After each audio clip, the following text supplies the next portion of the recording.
Mom, can I go up to the second floor to have a look? Be careful. How many times have I told you that there is nothing to see on the second floor? Do you, EU, want to have dinner? And it would be mean to put myself in the hammer like that.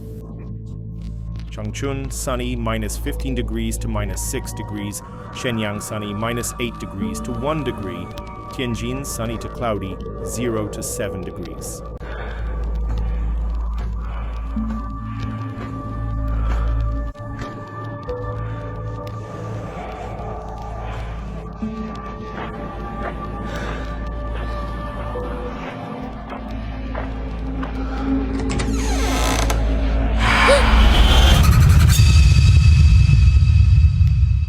This happened in 2014, when I was only 5 years old.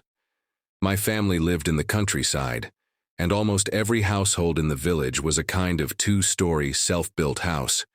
To me, there was nothing special about my house, except for one place, and that was the second floor. For as long as I can remember, my mother forbade me from going to the second floor. Once, after he cleaned the second floor, I couldn't help but ask him when he came downstairs. Mom, why can't I go up to the second floor? Xiaoxin, do you know that he has never been up to the second floor since I married your father? It made me even more curious, so I asked why. Mom sighed and continued. Hey, I once asked your dad, and he said that the second floor used to be where his aunt lived, but his aunt's death scared him.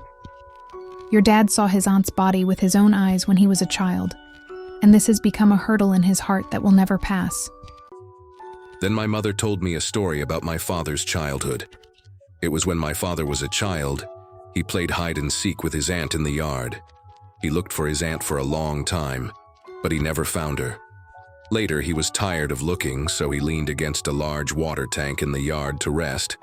Near point 6. Suddenly, he found that the water level in the tank was much higher than usual, so I looked curiously and found that his aunt drowned in the tank. My father was really frightened at that time, so he quickly called the whole village. The final result was that his aunt accidentally fell into the tank while hiding. At that time, the tank was deep and high, and eventually drowned.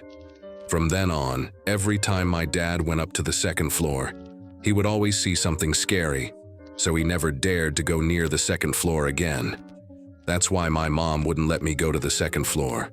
But for me, who was only 5 years old at the time, I was full of curiosity about the world.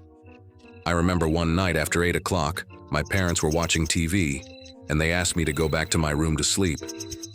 When I passed the staircase leading to the second floor, a strong curiosity drove me to go up and find out.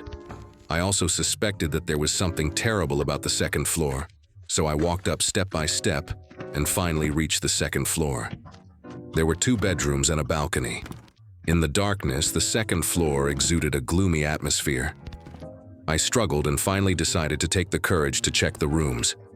I went into one bedroom first and found that its layout was similar to our first floor bedroom, but it was full of debris. This was obviously not the room where my aunt and dad lived. I turned to look at the other bedroom and thought to myself that it should be this room. Just as I was about to walk over, I suddenly saw a figure rush into the room faster than me.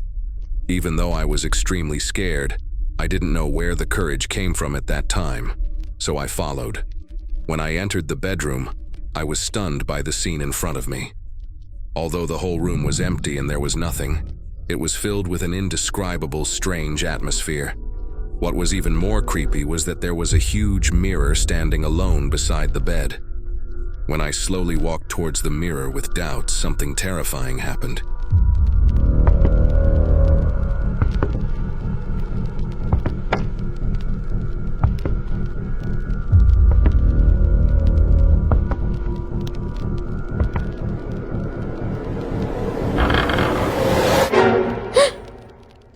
It's nothing. Am I dazzled? Maybe I really read it wrong. This second floor is not as red and poisonous as the adults say. Forget it. It's not interesting. Why does she sound like that? At that time, I was really scared to death, and I didn't care about that much anymore. I almost ran downstairs with my eyes closed. Later, I told my parents about it, and that night my mother searched every corner of the second floor, but found nothing. And this incident has become the biggest psychological shadow of my childhood, and I have never dared to go to the second floor of the house again to this day.